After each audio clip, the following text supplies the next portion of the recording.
Assalamu alaikum wa rahmatullahi wa barakatuh. Ummanni muslimaa kan aalamara jirtan hundi keessanuu warreen afaan kiyya kana dhageessan. Ummanni muslimaa keenya baqattummaan biyya Yugaandaa dhufan bara durarraa eegalee lakkoofsaan xiqqaa tahan boodarra guddachaa dhufan ilaa hanga waggoota dabran keessatti hangi jiru sun faffaca'ee akkuma ofiin argitti jiraachaa turan. Karabbiin laabseef qofaatu salaata sanuu salaataa ture. Da'awaan afaan isaaniitiin dhagehan hin jiru. Khutbaan jummaatilleen afaan inni hin beeyneen godhama. Haalli kun iimaana ofiitii fi hawaasa ofii jiraachisuun rakkisaadha.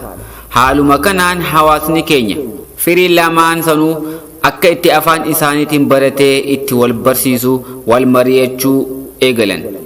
Masjiduma warra lafaatti namoota 10 hanga 15 hin caalleen salaata booda gorsa tokko wal barsiisuu eegalan. Diin kana irratti wal jajjabeessuu eegalan. Lakkoofsi ummataa dabalaa dhufnaan torbee irraa guyyaa alhadaa muhaadaraa godhachuu eegalan. Iddoo sanuu osoo hin qabne arra masjida kanatti yoo godhan muhaadaraa dhuftuu warri masjida arra sagantaa qabnaa asii deemaafaa jechuun achii nu ari'an. Ammas gara masjida naannoo sanii deemnee muhaadaraa godhachaa osoo akkanatti jiraachaa jirru boodarra aalima keenya beekamaa Sheek Abdullah Adam South Africa irraa qubsumaaf gara Yugaandaa Kampaalaa dhufan. Nutis achumaan qubsiifanne. Akka dhufeen bakka arkachuu qabdanii yaada jedhu kaase. Hawaasni as jirru kaka'umsa mataa keenyaatiin iddoo kana kireeffanne. Gara dooraala kumaatti ji'a takkatti. Gosa barnoota garaagaraa barachuu eegalle iddoo kireeffanne kanatti. Gosti barnootaa nuti asii barannu maaddaa tafsiiraa, buluuqa, riyaada, tajriida gara namoota 40 hanga 50 gahuutu barata. Nahawii gara nama 15tu barata. Qaraatii qur'aanaa ijoolleen nama 35, dubartiin 30, hurufa ammoo namni baratu gara nama 40 hanga 45tu barachaa jira. Wahii kana qofa shabaabni torbee irraa guyyaa jummataa diin isaanii wal barsiisaa sagantaa bashannanaa asitti godhatan. Muhaadaraan guddoon torbee lama asitti godhamti. Ammas namni rakkate as qubateeti eegas qubsumtii biraa godhamtiif. Guyyaan iidaa asitti salaatama. Aruusni shari'aa asitti godhama. Ammaaf dhaabbanni keenya kun sadarkaa NGO'tti galmaa'ee sartifikeeta fudhatee jira. Kontinentaal NGO akka Afrikaatti bakka hunda akka socho'uu danda'amutti godhamee jira.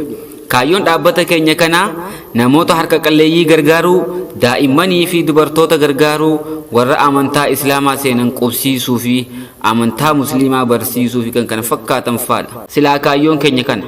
Akkasuma bakka silaa amma wayyoone rakkoo keessaa baanee jennutti rakkoo yoomnu jalaa hafte cobxoo irraa gara faanxoo nutti jijjiiramte. Ammas warra amantii teenyaan faallaatiin iddoo majlisa keenyaa nurratti bituuf tattaaffii godhu jiran.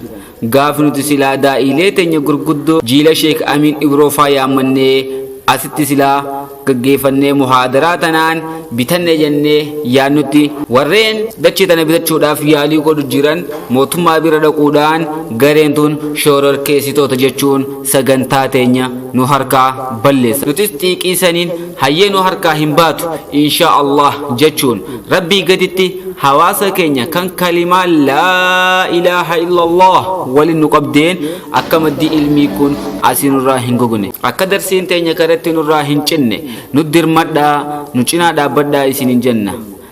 Obboleeyyan kiyya warreen sagalee tiyya tana dhageessan warreen gaddii keenya kun isin dhagayame kadan deenu cinaa dhaabbadhaa ammoo kan dhageeyiniis sheer godhuudhaan obboleeyyan kee kan dhageessisuudhaan nu cinaa dhaabbadhaa isinin jenna. Sababa ati sheer gooteen obboleessi kee tokko yoo keessa waa kaayyatee atiis akkuma nama keessaa harka qabuuti. Sadaqatul jaariyaa sii taate obboleessi kiyyaatiis sheer godhuudhaan nu cinaa dhaabbadhaa. Assalaamu alaikum wa rahmatullahi wa barakatuh.